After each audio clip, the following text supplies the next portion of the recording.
In the previous video, we understood the quick access toolbar in AutoCAD 2027. We saw how it gives a quick access to the common commands like new, open, save, undo, and redo. Now, in this video, we'll move to the next part of the AutoCAD interface, which is AutoCAD title bar. The title bar is located at the top of the AutoCAD screen. It shows the important information about the software and the drawing file you are currently working on. In the simple words, the title bar helps you to confirm where you are and which file is open. In the title bar, you can see the name of the software, such as Autodesk AutoCAD 2027. If you are using a student version, you may also see education or non-commercial written there. That is completely fine. It simply means that you are using AutoCAD for learning or educational purposes. The title bar also shows the name of the drawing file that is currently open. For example, if your file is named drawing1.dwg, you will see that name in the title bar.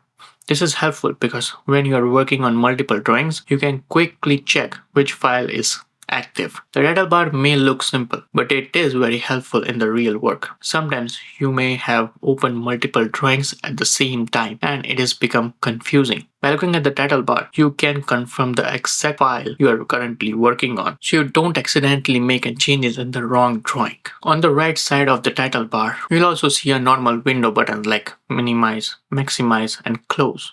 This button works just like a normal window. You can minimize the AutoCAD, you can make it full screen, and you can close the program. So the title bar shows the AutoCAD version, the license type if applicable, and the current drawing file name. It also includes the window control button. As a beginner, just remember that the title bar helps you to identify the software and confirms the drawing file which you are currently working on. Before moving to the next video, open Drawing in AutoCAD and look at the title bar. Check the AutoCAD version, look for the file name, and notice the window button on the right side. You don't need to change anything, just become familiar with the area first. So this video was about title bar in AutoCAD 2027. It is a small part of the interface, but it's give you very important information about the software and the drawing file. In the next video, we'll move to the next area of the interface, the info bar, where we'll understand the search box, Autodesk account area, help options, and other useful icons. I'll see you in the next lesson.